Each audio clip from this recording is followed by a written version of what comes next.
ಕೊಟ್ಟಿತ್ತು. ಅದಕ್ಕೊಂಚೂರು ಕ್ಲಾರಿಟಿ ಕೊಡ್ತೀನಿ, ಒಂದು 2 minutes. ಕೆಲವ್ರು ಇವಾಗ ಎಕ್ಸಾಂಪಲ್ ಇವಾಗ 3rd ರ್ಯಾಂಕ್ ಆಗ್ಬೇಕು ಅಂತ ಹೇಳಿದ್ರೆ ಲೆಫ್ಟ್ ಅಲ್ಲಿ 2000 SP ಬೇಕು, ರೈಟ್ ಅಲ್ಲಿ 1000 SP ಬೇಕು, ಹೌದಲ್ವಾ? ಈಗ ರೈಟ್ ಅಲ್ಲಿ 1000 SP ಆಗೋಗಿದೆ, ಲೆಫ್ಟ್ ಅಲ್ಲಿ 2000 SP ಬೇಕು. ಸೊ ಅದಕ್ಕೆ ಅಕಸ್ಮಾತ್ 1300 SP ಇರುತ್ತೆ ಅಂತ ಅನ್ಕೊಳ್ಳೋಣ. 1300 SP ಇರುತ್ತೆ. ಈಗ ಬೇಕಿರೋದು ಎಷ್ಟು? 700 SP ಬೇಕು. ಅಕಸ್ಮಾತ್ ಇವಾಗ ಎಕ್ಸಾಂಪಲ್ ನೀವು ಐಡಿಸ್ ಕೊಟ್ರಿ, ಇವಾಗ 300 SP ಆಫರ್ ಇತ್ತು, ನೀವು 300 SP ನ ಕೊಟ್ಟಿದ್ದೀರಾ. ಅದು ನಾನು ಕೊಟ್ಟಿದ್ದೆ ಮೇಡಮ್, ಕೊಟ್ಟ ಐಡಿ ಆದ್ಮೇಲೂ ನನಗೆ ದುಡ್ಡು ಬಂದಿಲ್ಲ, ನನ್ನ ಅಕೌಂಟಿಗೆ ದುಡ್ಡು ಬಂದಿಲ್ಲ ಅಂತ ಗೊಳೋ ಅಂತಿದ್ದೀರಾ. ಬರಲ್ಲ. ಯಾಕೆ ಅಂದ್ರೆ ಅದನ್ನ ಸ್ವಲ್ಪ ಅರ್ಥ ಮಾಡ್ಕೊಳ್ಳಿ. ಯಾಕೆ ಬರಲ್ಲ ಅದನ್ನ ಸ್ವಲ್ಪ, ಯಾಕಂದ್ರೆ ನೀವ್ ಏನಕ್ಕೆ ಝೂಮ್ಗೆ ಬನ್ನಿ, ಏನಕ್ಕೆ ಬಿಒಪಿಗೆ ಬನ್ನಿ, ಏನಕ್ಕೆ ಇದ್ರ ಬಗ್ಗೆ ನಾಲೆಡ್ಜ್ ತಗೊಳ್ಳಿ ಅಂತ ಹೇಳ್ತೀವಿ, ಅದಕ್ಕೋಸ್ಕರ. ಕೆಲವ್ರು ಅನ್ಕೊಳ್ತೀರ ನಾನು 3 ಐಡಿ ಕೊಟ್ಟೆ ನನಗೆ ದುಡ್ಡು ಬಂದಿಲ್ಲ ಅಂತ. ಸೊ ಅದನ್ನ ಯಾಕೆ ನಾನು ಇವಾಗ ಕ್ಲಾರಿಟಿ ಕೊಡ್ತಿದ್ದೀನಿ ಅಂದ್ರೆ, ಲೆಫ್ಟ್ ಅಲ್ಲಿ 2000 SP, ರೈಟ್ ಅಲ್ಲಿ 1000 SP ಇರುತ್ತೆ. ನೀವು 3rd ರ್ಯಾಂಕ್ ಕಂಪ್ಲೀಟ್ ಆಗೋದಕ್ಕೆ ರೈಟ್ ಅಲ್ಲಿ 1000 SP ಕ್ಲಿಯರ್ ಆಗಿರುತ್ತೆ, ಲೆಫ್ಟ್ ಅಲ್ಲಿ 1300 SP ಇರುತ್ತೆ. ಎಕ್ಸಾಂಪಲ್ ಇವಾಗ 4 ಐಡಿ ಮಾಡ್ತೀರಾ ಲೆಫ್ಟ್ ಅಲ್ಲಿ, ಓಕೆನಾ? 4 ಐಡಿ ಮಾಡಿದ್ರೆ 1700 SP ಆಗುತ್ತೆ, ಇನ್ನು 3 ಐಡಿಸ್ ಬೇಕಾಗುತ್ತೆ. ಆದ್ರೆ ಆ 4 ಐಡಿ ಮಾಡಿದ್ದಕ್ಕೆ ನಿಮ್ಗೆ ಪೇಮೆಂಟ್ ಬರೋದಿಲ್ಲ.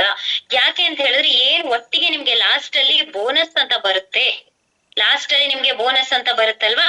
ಸೊ ಆಗ ನಿಮಗೆ ಆ ಬೋನಸ್ ಇನ್ಕಮ್ ಅಂತ ಬರುತ್ತೆ.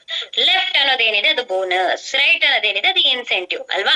ನಿಮಗೆ ಲಾಸ್ಟ್ ಅಲ್ಲಿ ನಿಮ್ಗೆ 9000 rupees 3rd rank total payment ನಿಮ್ಗೆ ಎಷ್ಟಿರುತ್ತೆ? 15,000 ಇರುತ್ತೆ. 15,000 ಅಲ್ಲಿ ನಿಮ್ಗೆ ರೈಟ್ ಅಲ್ಲಿ 6 ಐಡಿ ಮಾಡಿದಾಗ 6,000 ಬಂದ್ಬಿಡುತ್ತೆ. ಇನ್ 9,000 ಇನ್ ರಿಮೈನಿಂಗ್ ಬ್ಯಾಲೆನ್ಸ್ ಇದೆ. ನೀವೇನ್ 4 ಐಡಿ ಮಾಡಿರ್ತೀರಾ, ಎಟ್ ಎ ಟೈಮ್ ಬರಲ್ಲ, ಆ ಟೈಮಿಗೆ ಬರಲ್ಲ ರ್ಯಾಂಕ್ ಕಂಪ್ಲೀಟ್. ಅಕಸ್ಮಾತ್ 4 ಐಡಿ ಬೇಕಿರುವಂತದ್ದು 1500 SP ಆಗಿರುತ್ತೆ. 4 ಐಡಿ ಬೇಕು ಅಂದಾಗ ನೀವು ಬರೀ 4 ಐಡಿ ಹಾಕಿದಾಗ ಒಟ್ಟಿಗೆ ಬೋನಸ್ ಅಮೌಂಟ್ ನಿಮ್ಗೆ 9,000 ರಿಲೀಸ್ ಆಗುತ್ತೆ. ಇಫ್ ಇನ್ ಕೇಸ್ ನಿಮಗೆ ಏನಾದ್ರೂ ಜಾಸ್ತಿ ಐಡಿಸ್ ಬೇಕು ಅಂತ ಇದ್ರೆ, ಅಲ್ಲಿ 4 ಐಡಿ ನಾವು 3 ಐಡಿನ ನೀವು ಮಾಡಿದಾಗ ಅದು ಹೋಗಿ ಬೋನಸ್ ಗೆ ಆಡ್ ಆಗಿರುತ್ತೆ. ನಿಮ್ಮ ಬೋನಸ್ ಕಂಪ್ಲೀಟ್ ಆದ ತಕ್ಷಣ ಈಗ ಇದೇ ಹೋಲ್ಡರ್ ಇರುತ್ತೆ ಪೇಮೆಂಟ್, ಒಟ್ಟಿಗೆ ಪೇಮೆಂಟ್ ರಿಲೀಸ್ ಆಗುತ್ತೆ. ನೀವು ಅಯ್ಯೋ ನಾನ್ 3 ಐಡಿ ಮಾಡಿದ್ದೆ ನಂಗೆ ಪೇಮೆಂಟ್ ಬಂದಿಲ್ಲ, ನಂಗೆ 4 ಐಡಿ ಮಾಡಿದ್ದೆ ಪೇಮೆಂಟ್ ಬಂದಿಲ್ಲ ಅಂತ ಬೇಜಾರ್ ಮಾಡ್ಕೊಳ್ಳೋ ಅವಶ್ಯಕತೆ ಇಲ್ಲ. ನಿಮ್ಮ ಐಡಿ ನಿಮ್ಮ ಕೆಳಗೆ ಆಗಿರುತ್ತೆ, ಅದ್ರದ್ದು SP ಏನ್ ಕಂಪ್ಲೀಟ್ ಆಗ್ಬೇಕು ಕಂಪ್ಲೀಟ್ ಆದ್ಮೇಲೆ ನಿಮ್ಗೆ ಪೇಮೆಂಟ್ ರಿಲೀಸ್ ಆಗುವಂತದ್ದು. ನಿಮ್ಗೆ ಅಕಸ್ಮಾತ್ ಲೆಫ್ಟ್ ಅಲ್ಲಿ ಫುಲ್ ಒಂದು 2000 SP ಇದೆ ಅನ್ಕೊಳ್ಳಿ, ರೈಟ್ ಅಲ್ಲಿ 500 SP ಇದೆ.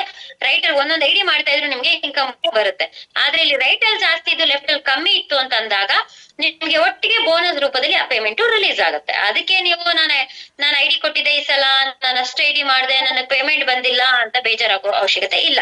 ನಿಮ್ಗೆ ಅಕಸ್ಮಾತ್ ಡೌಟ್ ಇದ್ರೆ ಒಂದ್ಸಲ ನಿಮ್ಮ ಸೀನಿಯರ್ಸ್ ಅಥವಾ ನಿಮ್ಮ ಅಪ್ಲೈನ್ ಜೊತೆಗೆ ಕೂತ್ಕೊಂಡು ಆ ಡೌಟ್ ಅನ್ನ ಕ್ಲಿಯರ್ ಮಾಡ್ಕೊಳ್ಳಿ.